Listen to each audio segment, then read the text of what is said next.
जय श्री कृष्ण। दोस्तों, स्वधर्म चैनल पर आपका हार्दिक स्वागत है। भगवत गीता के अध्ययन को जारी रखते हुए अब देखते हैं कि दुर्योधन आगे क्या कहना चाहते हैं। जी हाँ, अभी उनकी बात खत्म नहीं हुई, अभी उनको कुछ और कहना है। आइए देखते हैं।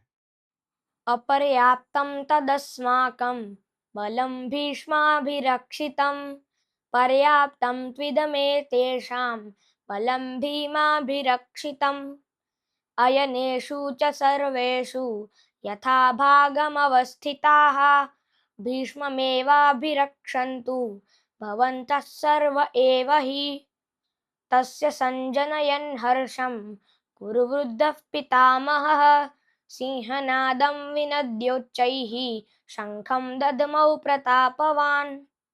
हमारी ये सेना जो कि भीष्म द्वारा रक्षित है, अपर्याप्त है, असमर्थ है, किंतु भीम द्वारा रक्षित पांडवों की वो सेना पर्याप्त है, जीतने में सक्षम है।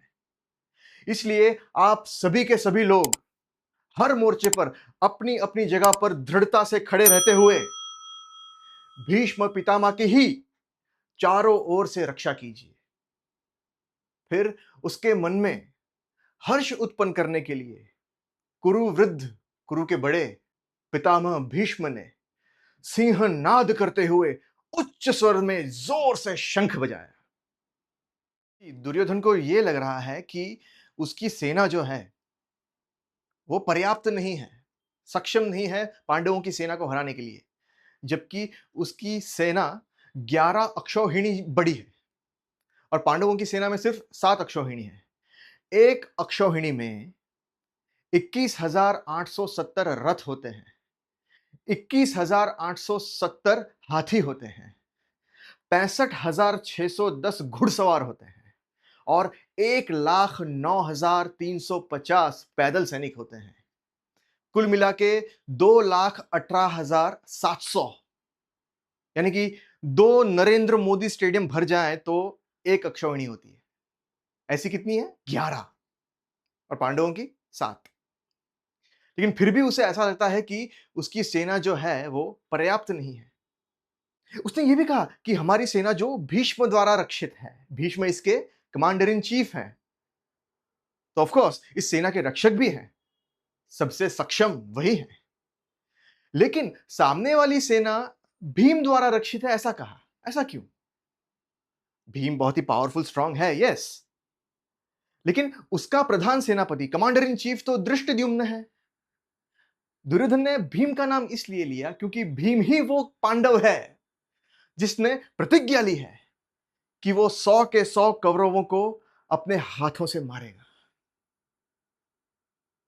उसी ने यह प्रतिज्ञा ली है कि वो दुर्योधन की जंघा तोड़ देगा, और वो कर सकता है ऐसा।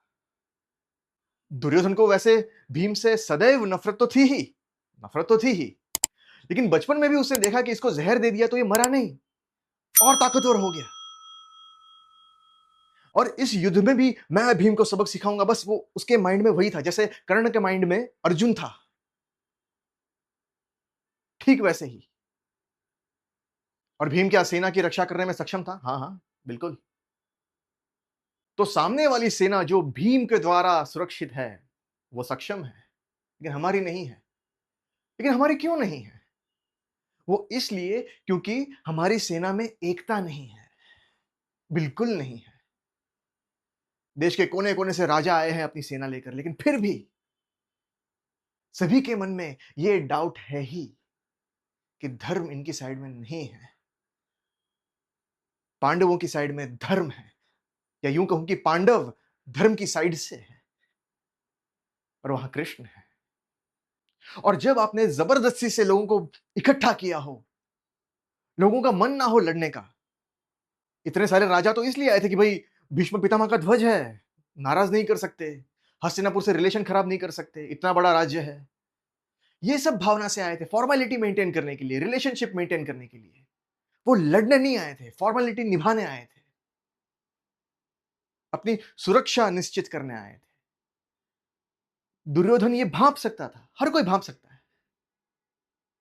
जैसे 2005 में ऐसा हुआ कि आईसीसी ने, क्रिकेट का एग्जांपल देता हूं, आईसीसी ने यह डिसाइड किया कि ऑस्ट्रेलिया हर बार देखो जीतते ही रहता है, तो उनको वर्ल्ड 11 के अगेंस्ट खिलाओ, तब पता चलेगा।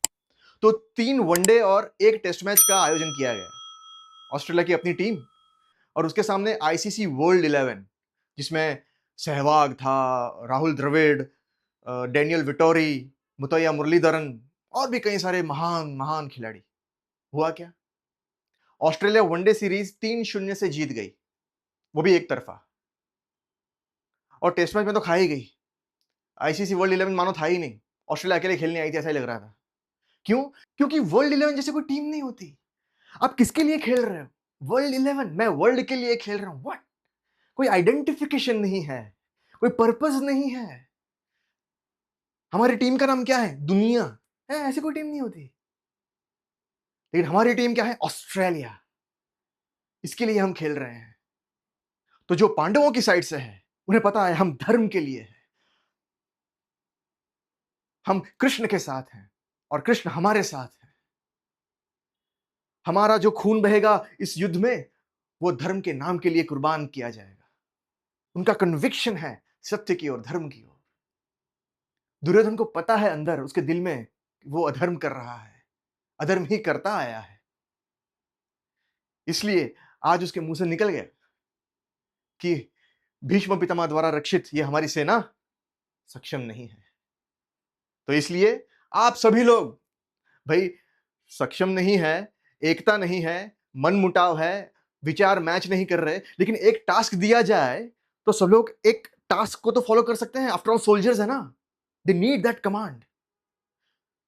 तो ये कमांड कर रहे हैं कि आप सभी लोग हर ओर से भीष्म पितामह की ही रक्षा करें, भीष्म पितामह की ही। क्यों? क्योंकि जब तक भीष्म पितामह खड़े हैं, कौरव सेना नहीं हार सकती, चाहे कुछ कर ले पांडवों की सेना। भीष्म पितामह कौरव सेना को नहीं हारने देंगे। और देखिए ना, धृतराष्ट्र भी तो एकदम निश्चिंत थे। वो तो भीष्म पितामह जब गिर गए, अनहोनी होनी हो गई, तब उन्होंने संजय को बुलाया कि भैया क्या हुआ, ये कैसे हो गया ये। तब तक वे एकदम रिलैक्स्ड थे। इसलिए भीष्म पितामह को प्रोटेक्शन दो। हमने पहले भी ये सीखा ना कि अर्जुन के साथ भी उसके गार्ड्स होते हैं जो उसे प्रोटेक्ट करते हैं। तो जो कमांडर इन चीफ है उसके साथ और भी ज्यादा गार्ड्स होते हैं, तो उसकी सुरक्षा और ज्यादा चौकस कर दी दुर्योधन ने। और फिर क्या हुआ? फिर उस खिन्नाए हुए, फ्रस्ट्रेटेड दुर्योधन के लिए, उसको खुश करने के लिए भीष्म पितामह ने शंख बजाया जोर से, सिंहनाद करते हुए। महाभारत के इस युद्ध का सबसे पहला शंख भीष्म पितामह ने बजाया। उन्हीं को बजाना चाहिए था और उन्हीं ने बजाया।